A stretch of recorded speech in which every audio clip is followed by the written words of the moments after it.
not the same can be said about your team, right? It's a real struggle at the moment, right? Being a United fan. It's horrible being a Man United fan, right? It's horrible because everything that I knew would eventually happen with Ten Hag has happened. It's come quicker than I expected, that the wheels falling off. A large part of it, in terms of the way we're playing, is down to him not implementing, what he's famed for, not coaching us in the right way, putting players in the wrong positions. He needs to be heavily criticized for that. You then still look at the way we're run. How can you employ someone who, someone made a great super chat the other day. That's imagine someone's a famous, amazing sort of a pastry chef, and you employ them into your restaurant to make your pastry, but when they turn up, all they want to do is make cocktails and they're awful at it. That's how I feel with Ten Hag, and it's painful to see. The fan base is at each other's throats. You can't. I'm trying now on socials with Mike Love United Hate Glazers to have a conversation, and it's like talking to a brick wall sometimes, because I feel like there's a young player called Kobe Mainoo that's about to come through. He is going to become the next target of hate from a sector of Manchester United fans because they view any academy player as a Glazer money-saving exercise, which I understand. It definitely can be used for that. But their view is even if he's good enough, that we could still buy better out there in the market potentially. Therefore, I don't support it, which I find an interesting concept as we were talking about backstage, because when Gary Neville came through in the Man United team in the mid-90s, there were probably better right-backs in the world then than him. When Beckham came through, there were definitely better right midfielders in the world than him back. In fact, every academy player in the world that comes through at any club, typically when they're 16, 17, 18, 19, there are better players in the world by them. And if everybody adopts that attitude of don't promote youth because there's better available in the world and it's a money-saving exercise, there would be no football players in 20 years' time because nobody would get developed. So I understand it when you look at it from a micro area. But yeah, as I say, the Man United fan base is an absolute bitch right now. The manager, in my opinion, is at the end of the road. You've got the players leaking stuff about him now. They're not happy with how he plays. The recruitment team don't like who he's buying. He's had the kiss of death from the Glazers twice now in 6 weeks. That he's got full back in. And we always know when people say they got full back in, what's coming. So yeah, it's a horrible, horrible time to be a Man United fan. It really is. Yeah, look, you've got to sort it out. I mean, it's been like this for years though, right? I think every now and then you got a good run and it kind of overshadows the deeper impacts of a football club. But this, as we've said many times, there's just something not right. It doesn't look like you bought the right players. It doesn't look like your manager's actually trying to implement anything. Listen, every now and then you win a game and it goes away for a week or so, and then you lose a game and it comes back. But this is certainly not the Man United I know. Or the Man United when I was growing up at all. So, things need to change. I mean, you've got a chance to start putting that in the right direction tonight, I suppose. But, it was frightening how I thought City didn't get out of second gear. And let's be honest, they won that game very, very easily. And I think you guys were quite lucky that it wasn't 5, 6 or 7. So, look, that's got to be worrying. Your fans are all arguing amongst each other. Normally when fan bases are doing that, it means something's not going well. And I don't know how you solve this with these owners, with this manager in place. I think the whole thing needs to be ripped apart and started again. But I'm not just talking about a manager, the whole thing, the whole structure and dynamic of your football club, because this is not Man United. Of course. And I just want to say this now on camera when it comes to the Mike LUHG thing. He's more than welcome to come on the terrace and talk to us and have a conversation. There's no hatred here. But this is where I know that the whole thing needs to be sorted, because this is a small element of the problems we have as a fan base. But he says here that I'm anti anything that saves the Glazers money. Can United with 648 million turnover buy a safer bet for what you are describing than throwing in a totally unproven academy player? I feel like that's loaded. Of course, there are better players out there right now than Kobe Mainoo, but we already have Amrabats and Casemiros at the football club who you would put well above him. So we've already bought that. I think there is a place to develop individuals. If the Glazers sold tomorrow and the Qataris came in my personal opinion, we would still be promoting academy players into our first team. So I don't think that having this carpet view of everything the club does should be condemn because the Glazers do it. Developing young players isn't, you shouldn't just condemn it. Where you should is if there's an academy player who's been in the team 2 or 3 years, hasn't developed, isn't going to the next level, is there someone better you can bring in through the academy or buy to replace him? Yes. But I do think when a young academy player shows great promise and great potential, they should be given a chance and an opportunity. Where I agree with these guys are angry about this Kobe Mainu situation is there's too much pressure being put on him. There is this notion of he's going to come in and transform our team and make us one of the best teams in the country. That is a ridiculous amount of pressure. I want to see him given an opportunity. I want to see him play. I want to see how good he is. Because if you actually have a player who has the ability to be an 80, 90, 100 million pound player in your academy over the next few years, I would rather not spend the money on another midfielder and let him develop, but then reinvest that money on somebody else. And this is the problem the Man United fan base have. Everything is so polarized.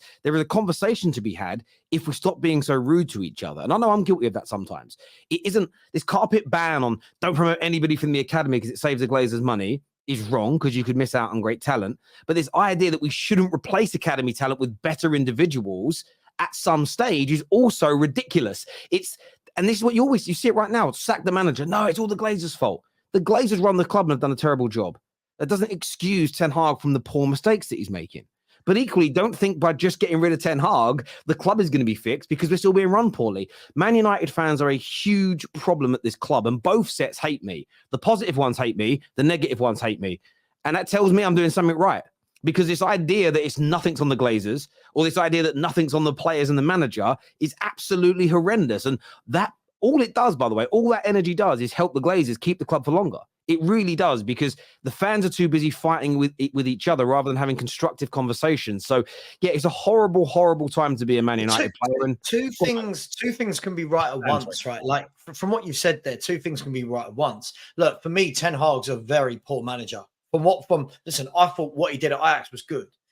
At the time, I remember people saying, yeah, but it's easy to be good at Ajax because of what they've always been, for the academy they bring through. There's just the way they play. And was like, okay, cool. Let's see what happens at Man United. Unfortunately, he's not doing well. Now, him not doing well is a separate scenario to is the club run well. Now, they may all be interlinked, but that shouldn't excuse his poor performance as a manager because the club isn't being run well. This is why I think a lot of Man United fans that I was speaking to were very hopeful of a complete takeover from the Sheikh, where it was, right, I own the club completely. I can rip it apart, from top to bottom and implement a new manager with a new director of football, with a new academy, all at the same time. Now, that's dream world, right? That's what people would like to happen. Will that happen? It's not looking likely.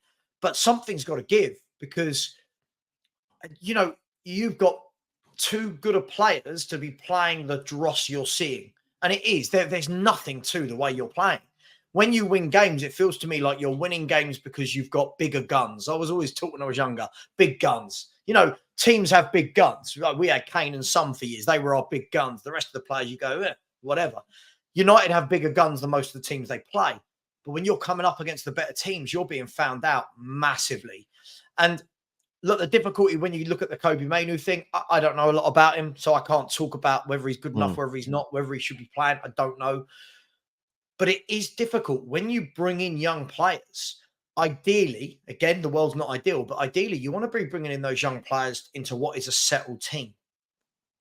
When Man City bring in young players, when Chelsea did for years, they were settled. Not now Chelsea, but there were settled teams where you could bring through an academy player, and it was like they can bring in Rico Lewis, and Rico Lewis is playing alongside, John Stones, Ruben Diaz, Rodri, De Bruyne, Haaland. That's fine. When you're bringing young players into what is a kind of fragmented football team and a team that has got no confidence, no belief, are you doing more harm than good to that young player by chucking him in and going, go on, son, get in there? Or is it a ray of light? And that's the difference. Some people will come through on that. Other people will get caught up in that, and you can potentially damage them. So it's a real difficult issue, the bringing through youth players, no matter how good they are, because yeah. No, I totally agree. I totally agree. And like he's come back here with another comment, and again, this makes sense. He says the metric isn't this fantasy of how good he might be. The metric is what he is now, a totally unproven player that barely played in the first team football. Can Man United sign better than him? Obviously, yes. So, but this is the issue here, and this is when you tweet, it's hard. And I know you're going to see this, Mike, because you've clipped my stuff up before. I'm not stating that if he comes into this team, we're going to transform into the best midfield in the country. I'm not putting that ridiculous pressure on him. So I agree with you when it comes to the accounts that are like, this kid is going to change us. Me and you are in agreement there. However, I don't think we should cut our nose off to spite our face. We should be developing this young talent and purchasing top-class players at the same time. It should coexist. But just because the Glazers will cut corners and not always buy the level of quality we need, it doesn't mean we should stop developing youngsters, because then you're cutting off two sources of quality that could potentially come into your team. I understand why you say what you say, but again, this is where there is this middle ground for me. And I agree. Anyone who thinks Mainu's coming in and we are going to be Baller FC, playing like peak Barcelona, total football, you're deluding yourself. And what will happen to Kobe, even if he's good enough, is the toxicity at this club, the pressure from the fans, the way we run, with or without this manager, will break him. Why am I sure of that? Every single player that's come through the academy and every purchase we've made in the last 10 years has regressed.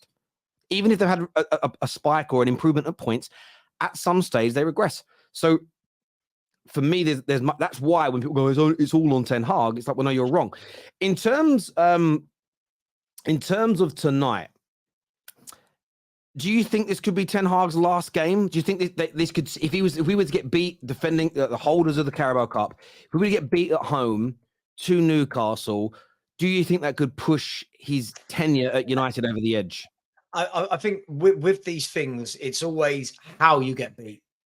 Yeah. I mean, we've all seen it at our own clubs. We all remember those days when the manager was sacked. I remember when Spurs sacked, God, I want to say AVB, and it was like a 4 or 5-0 at home to Liverpool. And you go, oh God, you know, there's no coming back from that. You've been absolutely hammered at home. You're going to go. I think, if it's a 3-2 close game and United have been in it type thing and you lose, no. But I think if you're going to lose at home 3-0 convincingly and Newcastle have been under no pressure, could it be? Yes. I just think it's double-edged sword. I don't know how I feel about Man U at the moment, because it's a double-edged sword for you guys. If you get rid of Ten Hag, which I think, let's be fair, most managers at a massive club at Man United doing what he's doing should be sacked. Yeah, managers have been sacked for far less, right, at bigger clubs. You sack him, it just ensures that your club is in the media again for the next 3-4 weeks. Then you're going to have all your fans are going to be in this great big battle about who should be your next manager. Yeah, why is this manager right? Why are they not? Then you're going to start hearing names like Conte. Yeah, and you're going to start seeing things like that going around. I don't know. I don't know where you go from here. I think you're at rock bottom. I think you're at rock bottom as a football club. And if I'll be honest, last thing I'll say is, if I'm Eddie Howe going into that changing room tonight, what am I saying to my team? I'm saying these are a mess. Go at them. Go at the first 10 minutes. Go at them. Get that Old Trafford crowd. Get them booing. Get them upset. Get them annoyed. Right? And I think it could be. But again, does that mean if he wins the game, what, he sticks around for another couple of months? It's a tough one. But this is it. There was a comment that came through a minute ago that I highlighted, and it said, Terry, let the full squad get back and play to the end of the season before people start going in hard on Ten Hag. My view is this, though, mate. It's based on what he said. It's based on the team he picked on Sunday, the substitutions he made, which have been happening all year, and then what he says, we're never going to... And look, again, people try and misphrase this and twist it, and it's weird. The rivals are trying to defend him here because they want him to stay. I don't expect us to be like Ajax, but the blueprint of how they played football is what I think we need. We need a team. I'll stop saying Ajax style of football because it triggers people. We don't move the ball quick enough.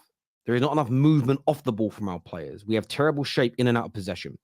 The fact that the manager has said we're never going to improve on that in terms of it's not going to become how we want it to, what we saw him do at other clubs, I'm done with him. Because for me, playing pragmatically how he is, he's failing. And if he thinks that suddenly it's going to click into gear, I think he's wrong. I genuinely think that he is wrong. And I'm taking him on his word here. I'm taking him on his word. So that's why I'm judging it. What does he think then? That there's going to be one game, suddenly you turn up and everyone goes, wow, look at Man U. They've clicked overnight. Yeah, it's ridiculous for me. It's ridiculous the messaging, for me. The messaging coming out from him, Terry, is all wrong. If that was my manager, we've had that. We've had that with Conte. He's got it wrong. So I look at it this way. Mate, right. He's got it wrong. He has gone for an approach that hasn't worked. The saddening part is that we don't have a sporting director. We don't have people helping to run our club that have challenged us and said, no, that isn't going to work. You're buying players that suit the style of play that we hired you to want and the fans want, but then you're trying to do something different. It's an absolute mess. So that's why I think it's come to the end of the road. I don't think there is going to be significant long-term improvement. It's as simple and straightforward as that for me. Terry, your talent ID is mudded, Yanar. First of all, Maradon, you don't say Yanar where you're from. And because we know you're a posh little lad sitting at home at his mum's house. But when you say my talent ID is bad, you're a Liverpool fan.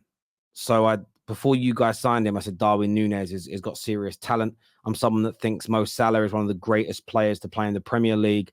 Sobersley and Gravenberch, I told you all that there would be sensational signings for your club. So if you're willing to admit as a Liverpool fan that my talent ID is terrible and those players are crap, then that's up to you, my friend. Yeah.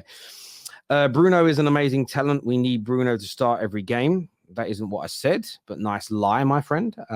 Bruno, by the way, I kind of want Bruno to leave and go to another club. He'll start to deliver again, and then there'll be a revision about how good he is. But there we go.